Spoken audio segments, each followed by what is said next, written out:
ಅದಕ್ಕೋಸ್ಕರ ಈ ದೋಣಿ ತುಂಬಾ ಕಷ್ಟಪಟ್ಟು ಮಾಡಿದ್ದು. ಈ ದೋಣಿ ಇದು ಫೈಬರ್ ಅಲ್ಲಿ ತುಂಬಾ ಕೆಲಸ ಇದೆ, ಕಟ್ ಮಾಡಿ. ತನ್ನ ಬುದ್ಧಿವಂತಿಕೆಯಿಂದ ತನ್ನ ಕೌಶಲ್ಯದಿಂದ ಯಾವ ರೀತಿ ಒಂದು ಕೆಲಸವನ್ನು ಮಾಡಿಕೊಂಡಿದ್ದಾನೆ. ಮಂಗಳೂರು ತಾಲೂಕಿನ ಅಡ್ಡಾರು ಗ್ರಾಮದಲ್ಲಿ ಕಂಬಳ ಸಂಸ್ಕೃತಿಯೊಂದಿಗೆ ಬೆಸೆದುಕೊಂಡಿರುವ ಅಬುಬಕರ್ ಯಾನೆ ಪುತ್ತ ತಮ್ಮ ಪರಿಶ್ರಮ ಮತ್ತು ಹೊಸ ಯೋಜನೆಯ ಮೂಲಕ ಗ್ರಾಮಸ್ಥರ ಗಮನ ಸೆಳೆದಿದ್ದಾರೆ. ಹಲವು ವರ್ಷಗಳಿಂದ ಕಂಬಳ ಕೋಣಗಳನ್ನು ಸಾಕುತ್ತಿರುವ ಪುತ್ತ ಇವರಿಗೆ ಕೋಣಗಳಿಗೆ ಬೇಕಾದ ಮೇವು ದೊರಕಿಸುವುದು ದೊಡ್ಡ ಸವಾಲಾಗಿತ್ತು. ಈ ಸಮಸ್ಯೆಯನ್ನು ಎದುರಿಸಲು ಫೈಬರ್ ಸಾಮಗ್ರಿ ಬಳಸಿ ದೋಣಿಯೊಂದನ್ನು ತಯಾರಿಸಿದ್ದಾರೆ.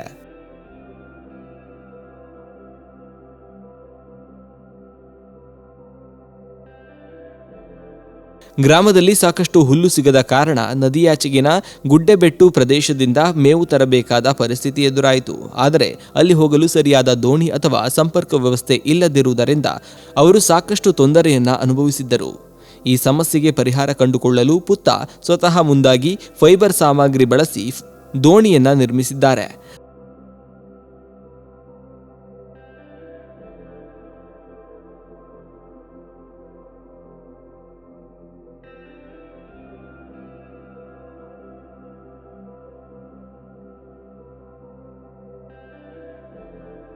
ನಾನು ಒಂದು 2 ಕೋಣ ಇದೆ ನನ್ನ ಕೈಯಲ್ಲಿ, ಅದಕ್ಕೆ ಒಂದು ದೋಣಿ ಮಾಡೋಣ ಅಂತ ಆಯ್ತು.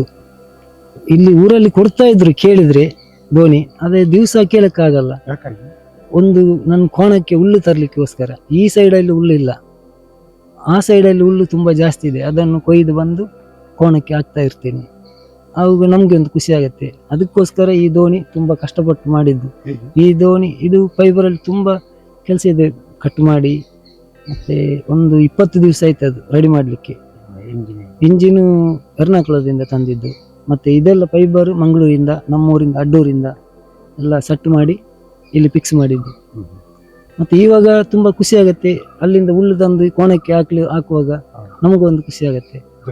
ಜನ ಬರ್ತಿದ್ದಾರೆ, ಆ ಸೈಡಿಂದ ಜನ ಕರೆದ್ರೆ ನಾನು ಹೋಗ್ತೇನೆ, ಈ ಸೈಡಿಂದ ಯಾರಾದ್ರೂ ಅಲ್ಲಿ ಹೋಗೋಣ ಅಂತ ಕರ್ಕೊಂಡು ಹೋಗ್ತೇನೆ.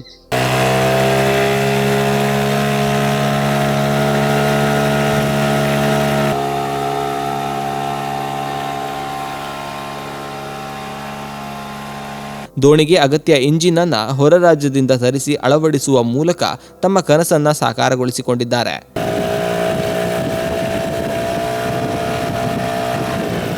ನೋಡಿ, ಇವರು ಪುತ್ತ ಅಂತೇಳಿ, ಇವರು ಅಬೂಬಕರ್ ಇವರ ನಿಜವಾದ ಹೆಸರು. ಚಿಕ್ಕಂದಿನಲ್ಲಿ ಅವರು ತುಂಬ ಪ್ರತಿಭಾವಂತರು. ನಮಗೆ ಇವರ ಪರಿಚಯ ಆಗುವುದಂತೇಳಿದ್ರೆ ನಾವು ಕೃಷಿಕರು. ನಮಗೇನಾದರೂ ಟೆಕ್ನಿಕಲ್ ಆಗಿ ತೊಂದರೆ ಬಂದಾಗ ಹತ್ತಿರ ಪುತ್ತ ಇದ್ದರೆ ನಮಗೇನು ಹೆದರಿಕೆ ಇಲ್ಲ. ತಕ್ಷಣ 5 ನಿಮಿಷದಲ್ಲಿ ಆ ಕೆಲಸ ಮುಗಿತಾ ಇದೆ. ಅದು ಪಂಪ್ ಸೆಟ್ ಸರಿ ಮಾಡುವುದಿರಲಿ, ಸ್ಪ್ರೇಯರ್ ಸರಿ ಮಾಡುವುದಿರಲಿ, ಅಥವಾ ಕತ್ತಿ ಅಥವಾ ಹಾರೆಗಳು ಏನಾದರೂ ತುಂಡಾಗಿದ್ದರೆ ತಕ್ಷಣ ಅದನ್ನು ಫಿಕ್ಸ್ ಮಾಡಿ ಕೊಡುವಂಥದ್ದು. ಏಕೆಂದರೆ ಒಂದರ ಕಮ್ಮರಣ ಹಾಗೆ ಅವರು ಕೆಲಸ ಮಾಡ್ತಾ ಇದ್ದಾರೆ. ಒಮ್ಮೆ ನಮಗೆ ಕತ್ತಿಗಳು ಅಥವಾ ಇದು ನಮ್ಮ ಮರ ಕಡಿಯುವಂಥ ಇದು ಕೊಡಲಿ ಅಂತೇಳಿ ಇದೆಲ್ಲ ಬೇಕಾದಿದ್ರೆ ಅವರು ಪ್ಲೇಟನ್ನು ಹಿಡಿದು ಒಂದು ಕುಲುಮೆ ಮಾಡಿಕೊಂಡು ಅವರೇ ಮಾಡಿಕೊಡ್ತಾರೆ. ಅಂಥ ಪ್ರತಿಭೆ ಅವರಲ್ಲಿದೆ. ಇದು ನಾನು ಏನು ಹೆಚ್ಚಾಗಿ ಹೇಳುವಂಥದ್ದಲ್ಲ, ಅವರು ಸ್ವತಃ ಮಾಡಿದ್ದು. ಅದೇ ರೀತಿ ಬೇರೆ ಯಾವುದೇ ವಿಚಾರ ಇರಲಿ, ತಕ್ಷಣ ಒಂದು ಸೈಕಲ್ ರಿಪೇರ್ ಇರಲಿ, ಪುತ್ತ ಹತ್ತಿರ ಇದ್ರೆ ಮುಗೀತು. ಅಷ್ಟು ಒಬ್ಬ ಪ್ರತಿಭಾವಂತ.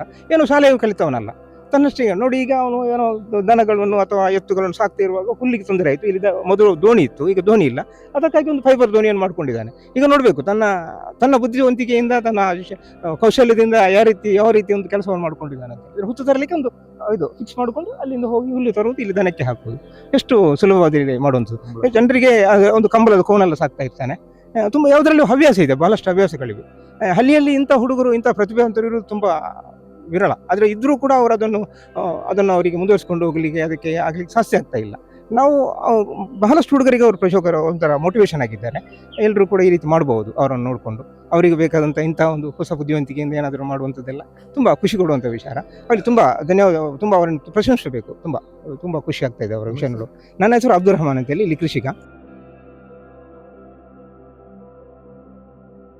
ಮತ್ತೆ ಯಾರಾದ್ರೂ ಹೆಲ್ಪ್ ಕೇಳಿದ್ರು ಹೋಗ್ತೇನೆ. ಕಂಬಳ ಕೋಣ ಅಂದ್ರೆ ನನಗೆ ತುಂಬಾ ಇಷ್ಟ. ಒಂದು ಕಂಬಳಕ್ಕೆ 2 ಕೋಣ ಎಲ್ಲ ಕೊಟ್ಟಿದ್ದೇನೆ ನಾನು. ಮತ್ತೆ ಕಂಬಳಗೋಸ್ಕರ ಯಾರಾದ್ರೂ ತಕೊಂಡು ಹೋದ್ರೆ ಅದಕ್ಕೆ ನಮ್ಗೆ ಒಂದು ಖುಷಿ, ಅದು ವಿನ್ ಆದ್ರೆ ಅದಕ್ಕೆ ಸಾಕಿ ಯಾರಾದ್ರೂ ತಕೊಂಡು ಹೋದ್ರೆ ನಾನು ಆ ಕಂಬಳ ಕೋಣ ಕೊಡ್ತೇನೆ. ಇದೀಗ ಈ ದೋಣಿ ಮೂಲಕ ಅವರು ತಮ್ಮ ಕಂಬಳ ಕೋಣಗಳಿಗೆ ಸುಲಭವಾಗಿ ಮೇವು ತರಲು ಸಾಧ್ಯವಾಗುತ್ತಿದೆ ಮತ್ತು ನದಿಯಾಚೆಗೆ ಹೋಗಬೇಕಾದ ಗ್ರಾಮಸ್ಥರಿಗೂ ಉಪಯೋಗವಾಗುತ್ತಿದೆ.